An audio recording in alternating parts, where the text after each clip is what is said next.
So how many warehouses do you need in your distribution network? That's a very common question. And I'm going to explain how you derive that, coming right up.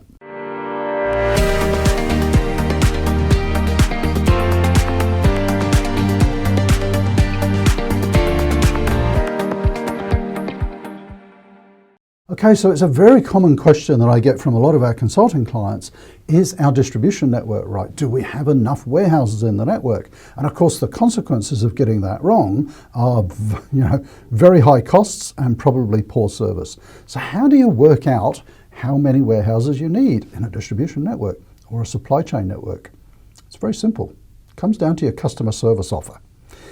Absolutely. So if you think about your supply chain network as being almost like elastic bands, or I often think of them as bookends. We've got customers at one end and you've got suppliers at the other end. Think about the service offer that you are offering to your customers in terms of lead time.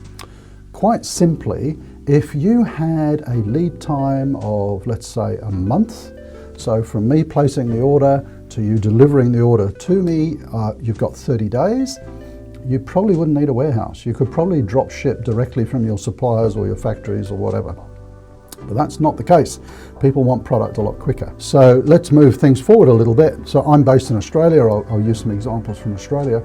Let's say that we have a 7-day lead time. So I've got 7 days from the time you place your order to get the delivery to you. In Australia, I get away with one warehouse. And we've got a big country and a very spread out population, but I can get anywhere by road within 7 days. So I could actually get away with one warehouse. What normally happens in Australia, you very often end up with a minimum of 2, because we have Western Australia, which is way over the other side of the country, not much in between. And so we very often end up with an East Coast warehouse and a West Coast warehouse. And a lot of other countries, when you look at their population densities, have similar issues like that. I do a lot of work in Thailand. You've got Bangkok sort of in the center of the country, lots of demand there, that's where all the warehouses are. And then you've got these provincial capitals like Chiang Mai and so on. And if your service dictates it, you sometimes need to have satellite warehouses in those provincial capitals. Every country has similar issues around distribution. So customer service is the key thing.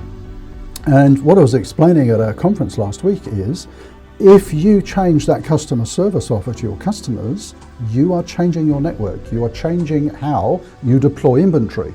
So I had an example a few years ago where the delivery was going to be next day. So the service promise was next day delivery. In Australia, that generally means you need about 6 to 8 warehouses to be able to reach everybody, within a certain number of hours. So next day delivery, you've got to be within 6 or 8 hours drive of them. The managing director of that business said, no, I want to go to a 4-hour delivery.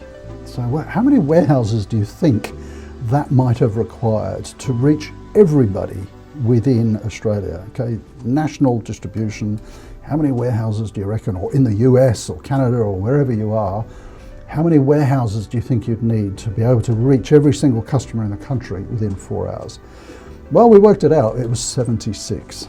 And so you can imagine the huge additional cost in facilities and in inventory and so on. So it clearly wasn't viable. They actually ended up with about 20 warehouses. This particular company, they'd started off with 40, and then we wound it back to about 20. So why am I rabbiting on about this? Because the customer service offer directly impacts how many facilities you have and how your inventory is deployed. So let's look at this diagram. I'll stick a diagram up, and there's really 3 key elements that dictate how many warehouses you have and where they are. So first of all, it's your customers. Where are they located? Because you've physically got to get the product to them. And number 2, that service offer. It's all about the service offer.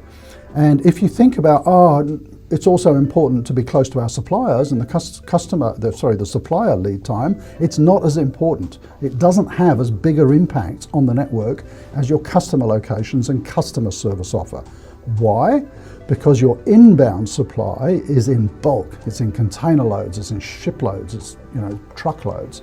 Very often your deliveries out to customers are in much smaller quantities, and therefore it's a much higher cost per unit delivery. So that distance that your customers are from your warehouses has a massive impact. Less of an impact is the distance from your suppliers. So the location and service level to your customers. On the other side of the diagram, yeah, suppliers do have an impact, depending on the mode of transport, minimum order quantities, lead times, and so on. That's going to have a slight impact on where you have facilities. But for example, here in Australia, if we're bringing an imported product, it's not difficult to bring it in directly into Brisbane, to Melbourne, to Sydney, to Perth, so that the lead times and so on are not that critical. They're similar all over the country. Big impact though with customers. And then finally, down the bottom of this diagram, the last part of the decision process is where to put the facilities and what type of facilities. So what do I mean by what type? So if you have a very broad product range, hopefully you've had a look at ABC classifications, so the fast movers, the slow movers, and you've determined, do we actually need the whole range in every warehouse, or do we have fast range in these warehouses and slower range maybe in fewer, more centralized warehouses? And again, that all comes down to the service offer.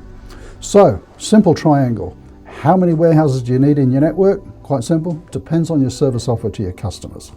So, if you want some more information on this topic, there are more videos on the channel here. I'll make sure there's a link to our blog below. There's lots of articles about it. This is a topic that I talk about a lot. It's a topic that we help clients a lot with in our consulting business. So there's lots of information about. You know how it works. If you found this video useful, do like, do share, do comment. I will personally try to reply to all of the comments. And if you're not already subscribed, do hit the subscribe button, hit the bell, and you'll be notified when we have new videos coming out. Thanks for watching, and new videos come out generally on a Wednesday, so I'll see you next week.